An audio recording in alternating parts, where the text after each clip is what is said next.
My advice would be the peanut butter because it lasts longer. Okay, we'll go for peanut butter. Okay.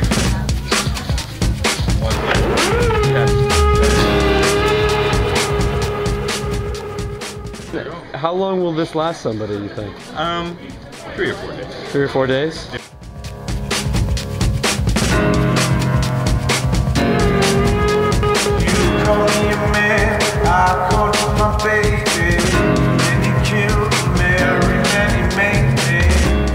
Food banks didn't actually start to be incorporated in Canada until 1981. It was always sort of anticipated that this was this band-aid solution, temporary measure. Of course, 30 years later, we've got almost 1,000 in Canada.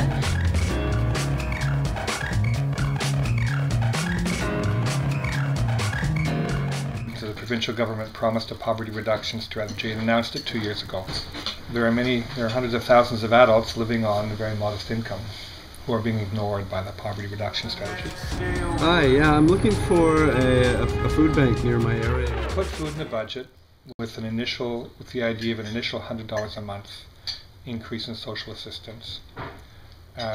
Was our original request to try and stimulate discussion about the need to increase social assistance rates and bring attention to the fact that if you're a single person, you get $5.85 a month. So for a single person on OW, they get $5.85. Okay, yep. So if we do the math, Yeah. obviously they can come more than once. Not usually. Say my rent was $300 or $400 a month. So you could come to us 3 times a month.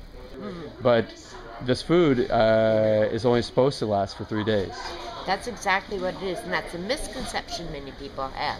They think every food bank will let you come once a week and get your week's worth of groceries. Yeah. Most food banks let you go 1 day a month, and they give you 3 days worth of food to hold you over till you check them. So what are people supposed to do after 3 days when the food's They're gone? going to have to pray that there's a place like this. Okay.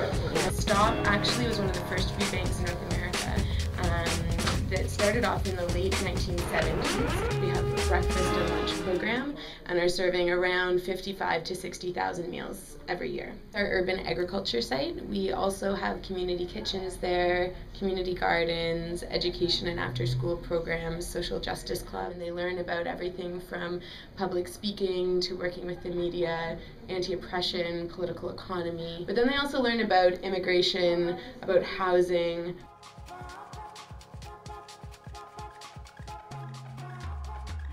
So with this food that's only supposed to last me for 3 days, the other 4 days I would have to be reliant on other soup kitchens. That's definitely how I would have to do it. So kind of like a pub crawl on food services around the city, just to make by.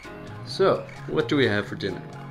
Can I make a delicious meal with Chef Boyardee and peanut butter? I mean, I just lost interest in cooking. I feel like the lack of any fresh food was making, like, I had headaches, I had no energy. It's shitty. Really crappy. Getting yourself out of bed knowing that nothing you're going to eat that day was something that you really want to eat. I was just so mad at everyone. I was like, don't talk to me. I'd been tired and I'd been sluggish and I'd had these like crazy sugar highs from the peanut butter.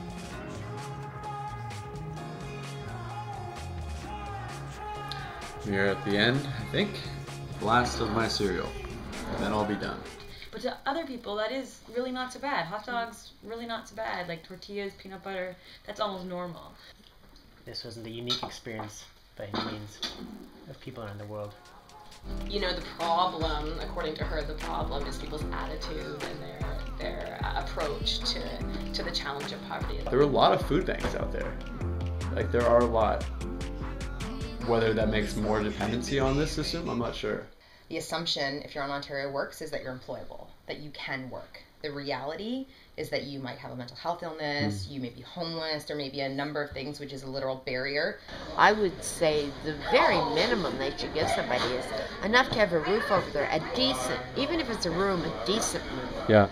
So, plus the extras you need, I'd say maybe 800. If we're going to be doing this campaign, then what exactly is it that is ideal? Then $100 sounds reasonable.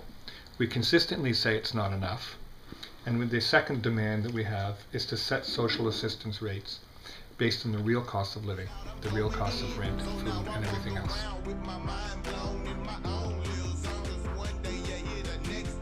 So the first $100 increase, the first $100 of increase in social assistance will be the hardest $100. All the research, all the statistics isn't enough to bring about change. You have to organize people to have the power to bring about what you want. Yeah, hey.